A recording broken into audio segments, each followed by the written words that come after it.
सोनम रघुवंशी मामले में एक और ताज़ा अपडेट आया है। दरअसल इंदौर के सोनम रघुवंशी के द्वारा राजा रघुवंशी की हत्या के मामले में अपडेट ये आया है कि अब परिवार की तरफ से जो आरोप लगाए गए थे गहनों को लेकर, उन आरोपों पर से अब पूरी तरह से पर्दा उठकर हट गया और अब इस पूरे मामले में सब कुछ आईने की तरह साफ साफ हो गया है। नमस्कार, मैं हूं आशीष त्रिपाठी आपके साथ और न्यूज़ 18 के इस डिजिटल प्लेटफॉर्म पर अब हम बात करेंगे सोनम रघुवंशी राजा रघुवंशी मामले की, जिसमें राजा रघुवंशी की हत्या की गई थी शिलांग ले जाकर। और अब इस पूरे मामले में सोनम और उसके सहयोगियों के साथ पूछताछ चल रही है। वो न्यायिक हिरासत में है, लेकिन इस बीच दोनों परिवारों के बीच, दोनों रघुवंशी परिवारों के बीच, चाहे वो राजा रघुवंशी हो या सोनम रघुवंशी का परिवार हो, दोनों के बीच तालमेल से इन सभी विषयों को एक एक कर ख़त्म करने का प्रयास किया जा रहा है।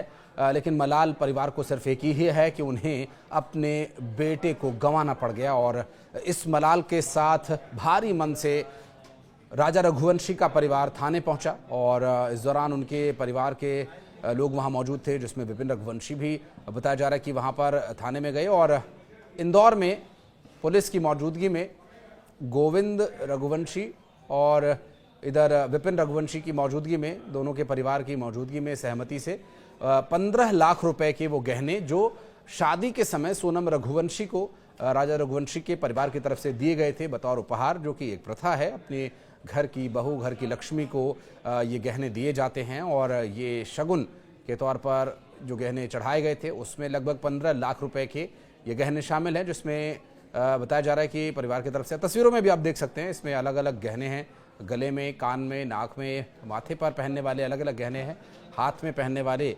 गहने ये सभी जो गोल्ड के गहने हैं। और इन सभी गहनों की जो लगभग एक अनुमानित कीमत है वो लगभग 15 लाख रुपए बताई जा रही थी। और शुरू से इन गहनों की तलाश हो रही थी और दावा ये किया गया था कि ये गहने सोनम अपने साथ लेकर गई थी, और जबकि सोनम के ही पास ये गहने थे, लेकिन सोनम ने फिजिकली इसे अपने पास नहीं रखा हुआ था, इसे कहीं और पर दिया हुआ था। हालांकि जांच पड़ताल में जब ये गहने जो परिवार के पास निकलने की बात सामने आई और उन सभी कयासों और दावों के बीच अब इस पूरे मामले पर पटाक्षेप हो चुका है। राजा रघुवंशी के परिवार के लोग थाने पहुंचे और उसके साथ साथ जो सोनम रघुवंशी की फैमिली से गोविंद रघुवंशी जो उनके भाई हैं वो भी वहां पहुंचे और दोनों की सहमति से, आपसी साझेदारी से, एक तरह से यूँ कहे कि इसमें बिना किसी विवाद के साथ ये गहने उनके परिवार को लौटा दिए गए, जो राजा रघुवंशी के परिवार के पास इस वक्त है। हाँ, सोनम के पास जितना भी गोल्ड उन्होंने चढ़ाया था वो हमने वापस कर दिया है। एक चेन जरूर बाकी है उनकी, जो पुलिस कस्टडी में एक चेन है वो उनकी बाकी है, तो वो पुलिस कस्टडी से वो ले सकते हैं जब भी कार्रवाई कंप्लीट हो, या वो उनके हिसाब से ले सकते हैं। बाकी हमने हमारा तरफ से जो भी गोल्ड था वो हमने वापस कर दिया है। ये आभूषण शादी के समय सोनम रघुवंशी को राजा रघुवंशी के परिवार की तरफ से दिए गए थे।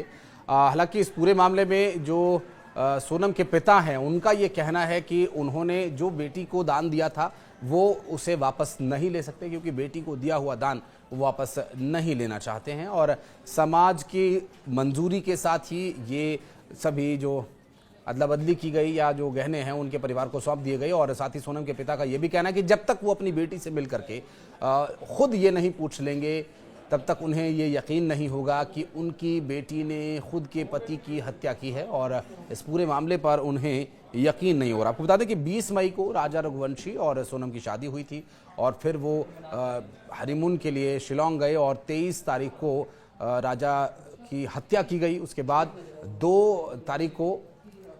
2 जून को उसकी डेड बॉडी बरामद हुई और उसके बाद से लगातार इस पर अपडेट्स हम आप तक पहुंचा रहे हैं। 2 जून को राजा की डेड बॉडी मिलने के बाद इस पूरे मामले में और तेज़ी आई और फिर काफ़ी दिन तक सोनम खुद लापता थी और फिर जो भी कुछ हुआ वो हमने आपको बताया अलग अलग वीडियोस में। दरअसल आपको बता दें कि ये जो पूरा घटनाक्रम अब तक सामने आया है, इसमें एक और बड़ी बात ये कि 10 दिन की पुलिस पूछताछ के बाद जो सोनम अभी शिलांग में जेल में बंद है, उससे बात अभी तक परिवार के किसी व्यक्ति की नहीं हो पाई है, जबकि इस पूरे मामले में बात करने के लिए बार बार प्रयास किया जा रहा है। और शिलांग पुलिस को आवेदन देकर सोनम से मिलने की इच्छा भी जताई गई उनके परिवार के द्वारा। और उनके पिता का कहना है कि सोनम से बातचीत के बाद ही वो इस बात पर फैसला ले सकेंगे कि वो उसकी पैरवी करेंगे वकील के माध्यम से या नहीं करेंगे, उसे कोई सहायता दी जाएगी परिवार की तरफ से या नहीं दी जाएगी। सोनम के पिता ये कहते हैं कि यदि सोनम ने हत्याकांड में शामिल होने का खुलासा किया तो हम आगे बात नहीं करेंगे, लेकिन यदि कोई इसमें साजिश है तो हम उसकी मदद करेंगे और उसकी पैरवी भी करेंगे, उसे बचाने का भी प्रयास करेंगे। बहरहाल अब गहने तो लौट आए हैं, लेकिन क्या राजा रघुवंशी के परिवार को, राजा रघुवंशी की दिवंगत आत्मा को न्याय मिल पाएगा? और इसके लिए आगे अब देखना होगा कि क्या कुछ स्थिति बनती है। इस पूरे मामले को लेकर आगे डिटेल्स हम आप तक पहुंचाते रहेंगे। कुछ कहना चाहें तो कमेंट सेक्शन में आकर अपनी राय रखें। धन्यवाद।